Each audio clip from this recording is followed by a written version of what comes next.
ربنا ما خلقت هذا باطلا سبحانك فقنا عذاب النار. Apakah boleh kita berbekam bagi yang punya penyakit diabetik? Kemudian apakah boleh berbekam khususnya untuk wanita ketika sedang haid? Mungkin itu aja dulu, Ustadz.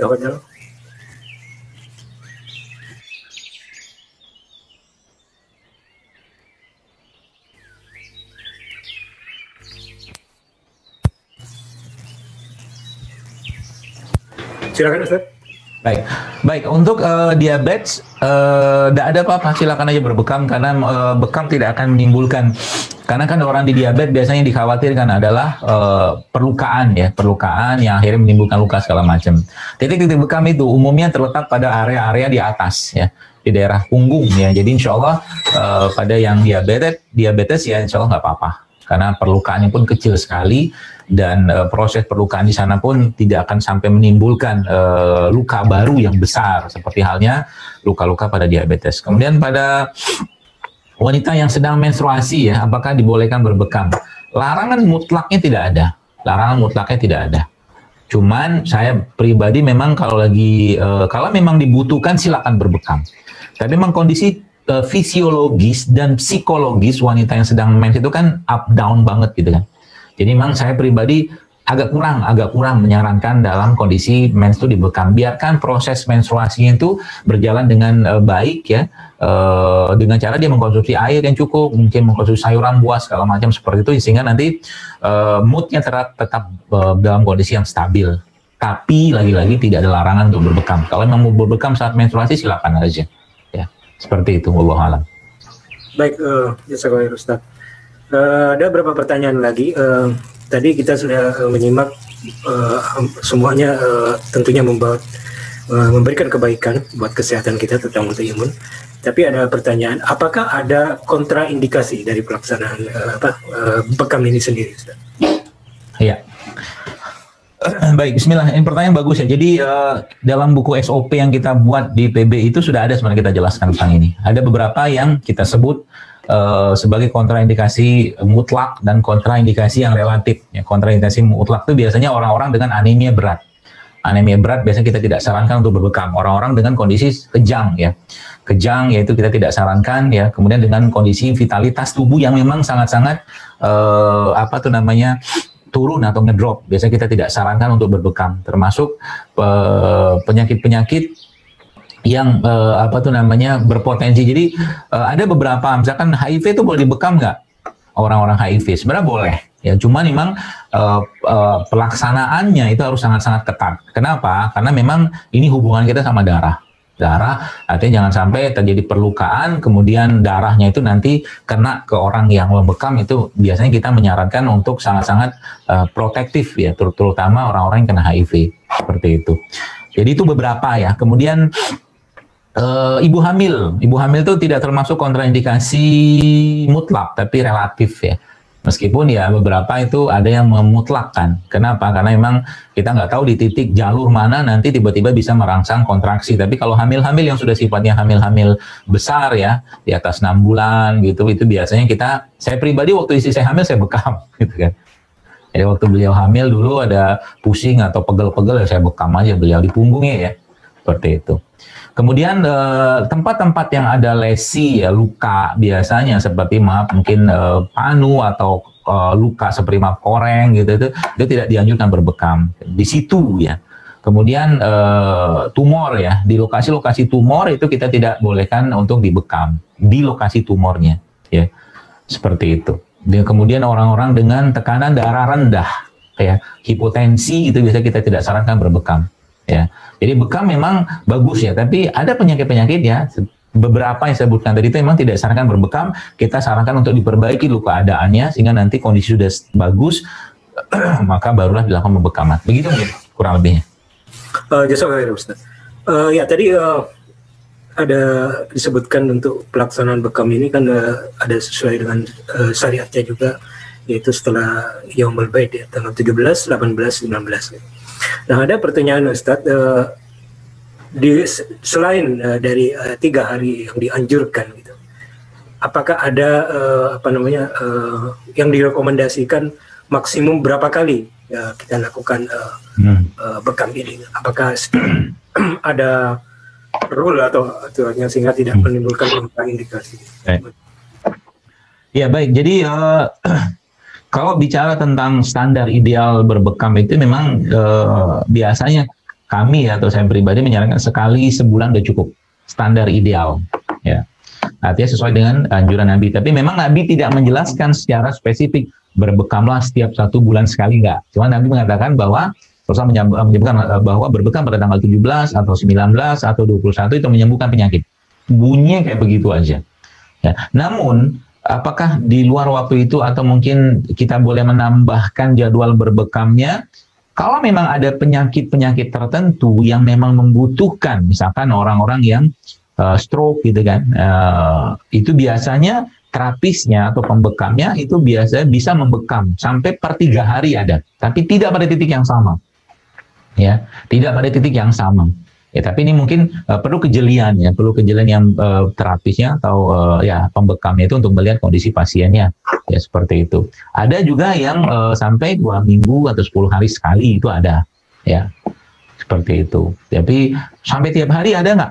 Ada sampai tiap hari. Cuman titik-titiknya beda dan tidak banyak. Itu ada juga. Ini mungkin balik-baliknya ke art of medicine gitu kan, seninya gitu kan, karena tiap orang itu punya kemampuan dan pengalaman masing-masing ya. Jadi kalau dibilang kalau kita pakai standar normalnya aja ya sebulan sekali, tapi kalau misalkan saya udah sebulan sekali tiba-tiba saya sakit kepala, sakit pinggang, boleh nggak bekam? Ya boleh aja, nggak masalah ya. Tapi kalau titiknya yang sudah dibekam itu biasanya kita sarankan untuk ditunggu dulu selesai masa inflamasinya, kurang lebih sih sekitar 1 pekan atau 10 harian tuh biasanya dia mulai hilang warna-warnanya itu, seperti itu. Wallahualam. Ya, Ustaz, masih ada waktu. Ini ada pertanyaan juga, Ustaz, kalau habis pendarahan dulu ada anemia, kemudian habis hysterektomi, apakah boleh dilakukan bekam? Begitu, Ustaz. Dulunya itu kapan ya? Kalau dulunya maksudnya bukan dalam waktu yang dekat dan sekarang sudah stabil, nggak masalah, silakan saja. Ya, tapi kalau memang kondisinya kalau masih dekat dengan waktu itu ya lebih baik pemulihan dulu. Ya. Saya mengasumsikan mungkin itu sudah cukup lama, ya tidak masalah. Jadi kalau ibu sudah lama proses itu terjadi, sekarang mau berbekam, silakan aja, tidak masalah. Baik, ada pertanyaan yang menarik ini, Ustaz. Setelah kita berbekam, ini darah yang keluar itu sebaiknya diapakan? Apakah bisa di recycle atau bisa untuk transfusi darah atau bagaimana, Ustaz? Nggak bisa. Kan udah saya bilang tadi, darah yang keluar itu kan CPS dan dia cairan interstisial sebenarnya. Dia bukan darah secara komponen penuhnya gitu loh, yang saya tahu ya. Jadi dia memang harus dibuang, dan pembuangannya pun mungkin kita sarankan diletakkan di mana, kalau di Indonesia kita di PBI ya, itu kita sarankan di recycle-nya itu di tempat-tempat pemusnahan limbah ya, karena kan darah ya. Tapi mungkin kalau di sana biasanya kita sarankan ya, saya nggak tahu di Amerika ya, karena kan ini kan nggak sampai ke urusan medis gitu kan ya, mungkin saran saya dibuang ke kloset gitu kan, sehingga nanti dia bercampur dengan septic tank seperti itu akan jauh lebih baik ya. Jangan dibuang sembarangan juga ya, seperti itu. Apalagi mungkin sudah cukup banyak darahnya. Kalau di sini biasanya teman-teman yang klinik-klinik yang biasa ada penampungan darahnya banyak, itu mereka nyiapkan tempat sendiri, nanti itu dibuang atau mungkin dititipkan ke tempat-tempat pengolahan limbah seperti itu. Jadi darah bekam nggak bisa dipakai, itu harus dibuang. Oh ya, Ustaz.